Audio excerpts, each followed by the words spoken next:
আসসালামু আলাইকুম। গতকালকে আপনারা দেখেছেন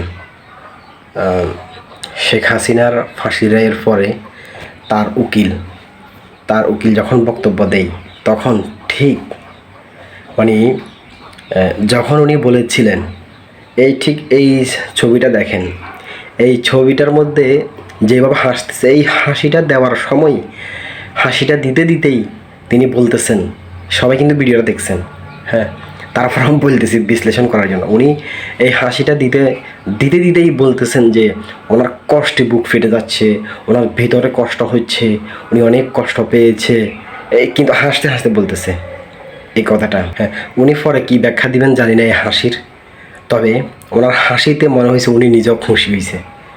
ওনার হাসিটা দেখে মনে হয়েছে যে উনি উকিল হিসাবে হেরে গেছে হিসাবে উনি ওনার হাসিতে বোঝা গেছে যে শেখ হাসিনার ফাঁসিটায় উনি নিজেও খুশি হয়েছে।